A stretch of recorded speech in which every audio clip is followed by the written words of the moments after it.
All right. Hello and welcome back. How are you? Good. How are you? Good. Did your kids get to school all for the new year and ready to go with their Oh, man. books and It is like already nonstop Yeah. between student council and soccer and yeah, a play and costumes. And it's insane. that's great. It's so much fun. You know what? So I used to be a teacher a long time ago, and I still miss going back to school in the fall. As Really? a teacher, Really? I just liked it. Yeah. Walking down the hallways all clean and Yeah. the smell of the school and excitement. Yeah. I love it. I I do really like miss the it. beginning. Every year I think about it. Yeah. Yeah. miss I it. like the beginning of the school year too. So what we're going to talk about today kind of leads into that a little bit. Yeah, you know. today we're actually going to talk about different ways you can advocate for your child if you feel they might be having some reading difficulties at school. Or any kind of difficulty, maybe. Yeah, Maybe not just reading, right? right. Yeah. But first, it's time for What's in the News. Okay. What is it? So I recently found this article from Axios, who reported on October 2nd that the wage gap between public school teachers and other professionals is the biggest it's ever been since 1960. Wow. And really what they were emphasizing is that this is due to inflation, which I can see. Inflation and the fact that schools are not spending like Well, and also they have to make they don't have the same kind of budget Right. as private companies. right. And so they can't, wiggle things around so quickly. Right. Like hiring someone in the beginning of the school year, they're pretty stuck with what they can pay them depending on the budget. So the gap does get bigger and bigger and they can readjust, but it doesn't happen quickly. So in teachers just aren't making any more money than they were. It's been pretty flat. school. Yeah. And there is a big argument, though, out there that teachers do get great benefits. That's I true. mean, we got great benefits. Yeah. But even with those combined with their income, they're still making 17% less than other professionals. That's crazy. And I've even met teachers who've had to get a second job. Oh, yeah, I had one. Yeah. Like I worked in the summer and Yeah, but even during a school year. Yeah. Going to school, working all day, being tired at the end of the day, and then have to go work at Walmart in the my evening. gosh. Can you imagine? No, Yeah, that's 'cause terrible. teaching is exhausting. And no other profession would expect that of them. No. That's sad. Yeah. Very sad. So But that's we've been looking at other articles too, and we're gonna we have a few more newsworthy topics coming up that we'd like to Yes. share. So yes, absolutely. There's always many reasons behind these things. yeah. So But we'll- today, Yes. our main topic is advocating for your child. Yes. So conference time is coming. It's right now. It is. Right? It kind is. of soon. I think they have conferences soon. very soon for before you even. I mean, after 4 weeks of school or 3 weeks of school. I know my son had his last week. Yeah, it seems kind of fast. But It does. It's a fall But thing. sometimes, if there are concerns, Mm-hmm. addressing them right away at the very beginning of the school year is probably your best bet. Yes. Just to have an eye on it from the Exactly. very beginning. Exactly. And yeah, better to not let things go. And so, when we talk about advocating, it's not a negative thing, it's a positive thing, right? Yeah, it's your child. Yeah, it's And you teachers speaking. advocate for their students too. They want them to do well. Right. Also. So as parents, we can't be afraid to speak up for our kids because sometimes we're their voice. We have to speak on behalf of them. So paying attention to your kid at home and what's happening at home can really sometimes give you a lot of information. Like, I think about even my own daughter who had a terrible thing happen at school. Somebody threw up. Now that's for a kid. That's a very terrible thing to For an adult, it is traumatic. Yeah, and for a kid, it's so super scary. And so that happened to her at school, and not to her, but she saw that happen, and she did not want to go to school. She was like, "What if somebody else throws up?" And then it turned into, what if I throw up? And then it turned into, what if I eat something that gives me a stomachache that makes me throw up? It was all about throw up. Isn't that terrible? Yes. It's funny, but it's like, this is like Well, and spiraling out of control. It's something that she couldn't let go of. She couldn't let was go. perseverating on. And yeah, she did not want to go to school. Yeah. And so I had to step in and have, say, listen, I have to talk to these teachers and the principal and everybody, because how am I going to get her to come to school? And I never let her stay home, but it was a hard. Well, you knew the reason. Whew, Right? yes, She didn't. that's So right.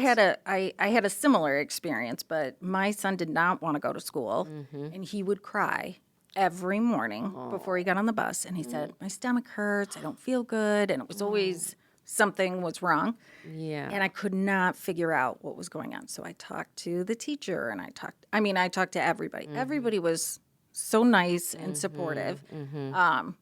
We finally got down to the bottom of the problem, which ended up being a problem with another student Yeah. in the school. See? But he didn't say that. Right. And sometimes they're so young.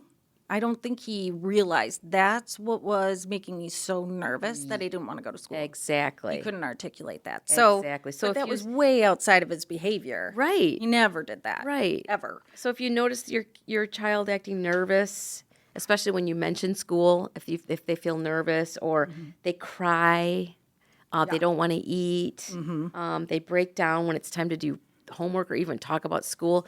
These are things that are uncharacteristic for a lot of kids, and when that starts happening, it's time for parents to take notice, and then go to the school and say, hey, are you noticing this kind of stuff at school too? And have a conversation. Like Jackson was saying, or I'm sorry, one of the kids, It was Jackson. Yeah, I think you remember that story because yes. it was frustrating at the time. Yeah.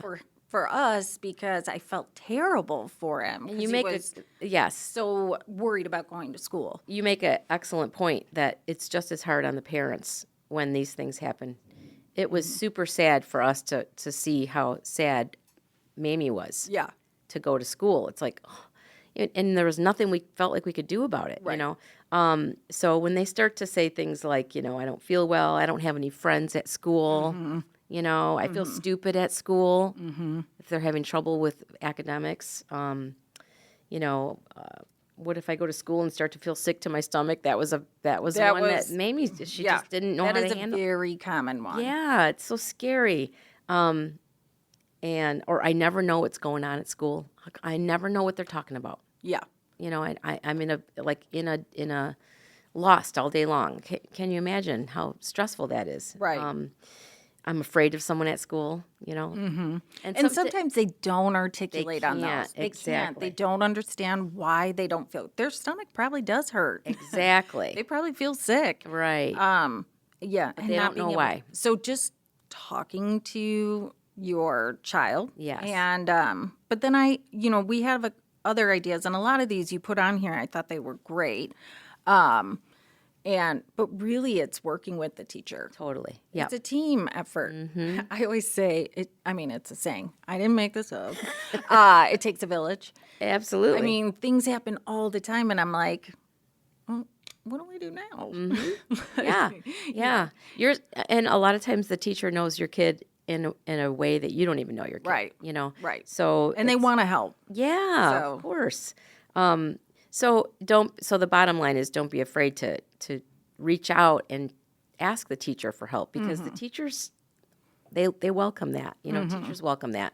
And it can be also on the flip side, include your teacher in things that are good at school too, at home too.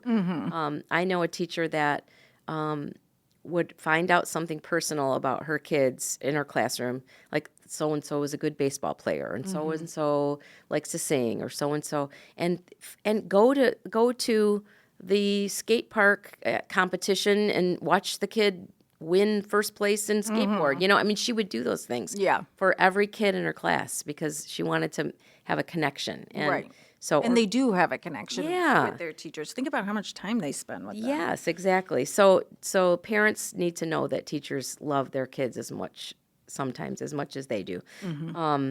So I think, when you're getting ready to kind of go and talk to a parent or go and talk to your teacher, just be prepared, right? So Like I did, like I wrote an email to there you her. go. Yep. And I just laid out all of my concerns that I've seen. I also made it positive as the parent to say, I know he loves coming to your classroom. I know, he says positive things. And she was great. She helped out. We met. So, yeah, being prepared ahead of time with just your concerns and And writing outlining. them down. I think writing things down is super important because in the heat of the moment, you forget about things that you want to say. Right. So write them down before you even go. Go in with a checklist. Make sure you address all the concerns. And I have to write things down, or else I'll get home and go, oh darn, I forgot to ask her about XYZ, whatever. So yeah, just be prepared and write things down. Write them an email, and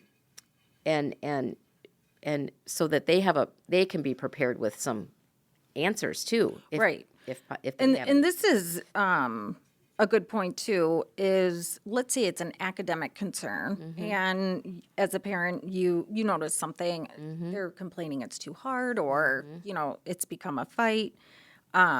And then you get to the classroom and the teacher says, we're noticing the same thing. We actually have started a small group and they can do reading in this to focus on them. Sometimes that'll happen. And I had a girlfriend when that happened that she started to cry Yeah. because she thought, A, I've missed something with my kid, and B, like I don't want my kid to struggle, and it was okay. And the teacher was so sweet. Aw. She's also, I shouldn't say, she's really well known for giving out candy. So all Okay. the kids love her, and she's so sweet. And this teacher didn't know what else to do, so she gave her a candy bar. Oh, that's so sweet. I don't know if we should include that, but it's hilarious. That's very sweet. But it is okay if you find out something like that. If you get a little emotional and you start to cry, it's Absolutely. totally normal. Of course. It's totally- Yes, and it just shows the teacher how important it is to you too. Yeah, I mean, and they it's- know. They know. They know. They're probably parents too. Yeah. A lot of them. So, and as far as academics goes, you do have a say. I mean, you do have a right to say, does my child need special services? Is there what is the school doing to help my child? Or in finding out what the process for What the that might be. exactly. As preventatives and monitoring it and seeing Yeah. what we can do. Exactly. And they have that information. Right. So What's the school going to do? But then what can I do as a parent at home? Yeah. Help me. exactly. Because it's a team, like you say. Yeah. So these are super important things that are on everybody's mind right now. Because I'm sure there's a lot of parents out there who are having kids not want to go to school right now. It's the beginning. And sometimes you don't know. Exactly. Is it because they just don't want to go today, or is there truly Yeah. an issue? But usually it's a pattern of behavior that Yeah. you're seeing continually. Yeah. And then your kid. Right. It's a concern. One piece of advice that I got was don't ever let your child stay home from school unless they're sick, Yeah. really sick. But I'm saying if they're crying and they don't want to go, probably the worst thing you can do is let them stay home. Oh, and it is the hardest thing as a parent to yes. put your kid on the bus Yes. and they're crying and you're like, I'm doing the right thing, right? Yes. Yeah, it is the right thing because then they stay home one day and then they stay home 2 days. And the next thing you know, they're missing 10 days of school. And then all other kinds of problems are Right. arising because of that. So if you can be strong as parents, send those kids to school, even if they're crying, and you're going to cry too. Yeah. When you turn your back, you'll be crying too. Yeah. But it's the best thing you can do for them because it can create really bad Habits. habits for kids if they don't go. So just a few things to kind of just talk about. some little things because conferences are coming up, Yep. and I think it's really important for teachers or for parents and teachers to know that everybody is there for the same reason, Right. and takes a village. So if we're talking about conferences, a little helpful hint here. As I mentioned before, sometimes writing things down is really important. So go to conferences, even if your kids are doing well, it's important to go to the conference and meet their teacher, and just show your support for school, and write down some questions. So again, same thing. When you go to conferences, you want to find out, very specific things, even if your child is doing well. Yeah. So jot some of those things down, because you forget your concerns.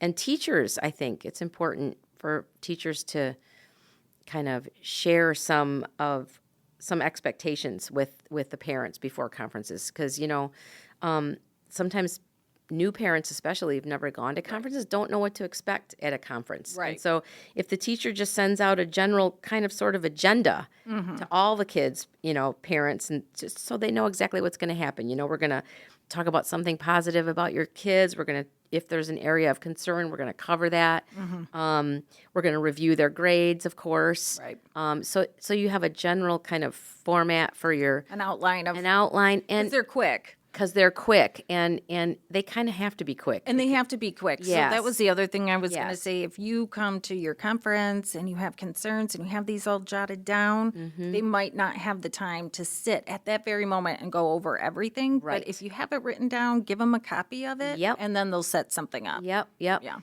Because and conferences are not necessarily the place the place where you're going to solve all the problems. No, but it puts you in the right direction. It puts you in the right direction. So don't expect when you go to conferences for the teacher to spend a half an hour with you. No. Sometimes they can't do that because there's other people waiting. So, but as Katie said, write down these concerns, and the teacher can then address them at a better time. Yeah. So these are just little helpful hints for especially new parents who don't know what to expect at a conference. Yeah.